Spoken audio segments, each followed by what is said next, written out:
Thank you for watching the third video. In the last video I was intensely talking about love, and I kind of want to continue talking about that, but there's also something else that I really want to talk about, because I don't want to get off subject and start talking about consciousness and my beliefs. The whole point of this is talking about what it's like to be an empath.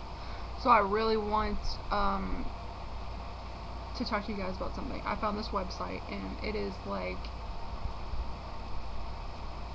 the closest thing that I could ever say. If I could actually find the words to say how I feel half the time, it's coming from this website, and someone did it. It's actually on a pagan website, because a lot of psychics, a lot of empaths, you're gonna find they're Wiccan. There's nothing I can do about that, okay?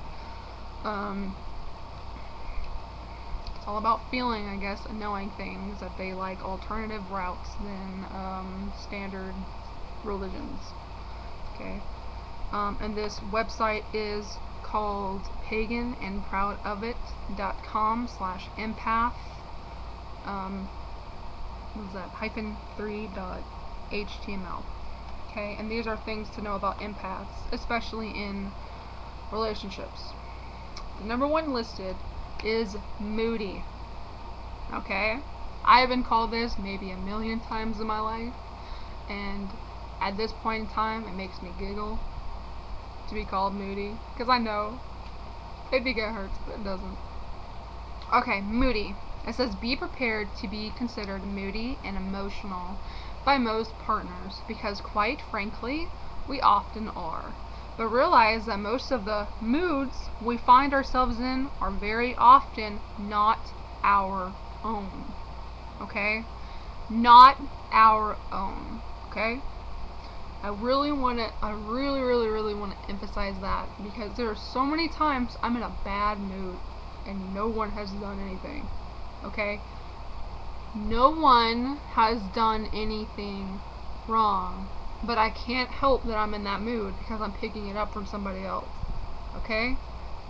I'm feeling somebody else, not our own emotion. I'm in a bad mood, but nobody has done anything wrong. I really had to emphasize that part, okay? And they know why. Even for those feelings that are our own, be aware we tend to feel them much more intently than your average person.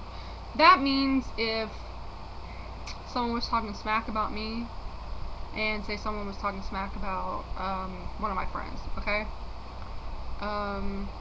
That person would, my friend would most likely say, you know what, I don't give up, whatever, talk, okay? And normally, that's how I would be, okay? But I would feel 10 times more anger, 10 times more hurt, 10 times more pain than the average person. Because the average person is taught to brush it off, but for some reason, I can't, okay? It has been said that if the emotional depth of an empath were suddenly dumped into the body of another, the other party might well be institutionalized from the shock. That's very true. For us, to love or to hate is not just a word. It can be an emotional storm. So expect more of a response, positive or negative, from almost any empath. Okay? Whatever emotion is, love, hate, lust, pain, anger, whatever, you're going to feel it 10 times more coming from us. Okay? Because we feel things just so intensely. It's incredible. The third point is what we hear versus what we feel. Okay? And it says, this is a tight wire we all walk, as we hear much more than just the words people say out of their mouth. We see into the depth of what they really mean, and this can create major conflicts, as all too often what our ears hear is not what our mind feels. Okay? Polite social lies don't go very well with us, and they don't, because a polite social lie may be polite, but it's a lie. And we don't like liars. We don't like liars. We don't like being lied to. It's fake. It's phony. We don't like it, okay? As we know them for the sham they are, we find hypocrisy a personal offense. Likewise, we have very finely tuned bullpucky detectors going full blast all the time, so trying to put one over on an empath is just asking for trouble.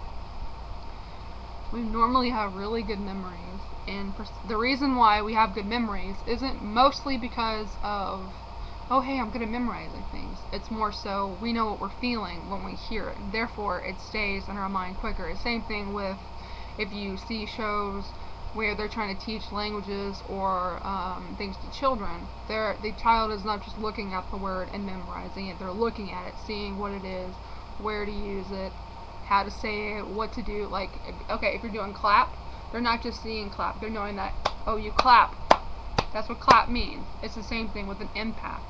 You want to lie to me, tell me you're going somewhere else, and I'm like, okay, that seems a little fishy, but you know what? I'm not going to call you out on it just yet. I'm going to keep it, put it in my little empath pocket, and call you out on it later. I do that a lot. And most empaths will do that, okay? Because we like making other people know they're wrong. Not because we like proving people wrong, but because 9 times out of 10 the population of people do not know what it's like to feel like an empath. And we will so find an opportunity to call you out on it. It's not because we're mean. It's not because we like you to feel pain on any level. It's the fact that we're trying to make you feel. We want you to feel just as much as we do. Feeling is important. Absolutely 100% important to us. Because that's all that we are. Okay?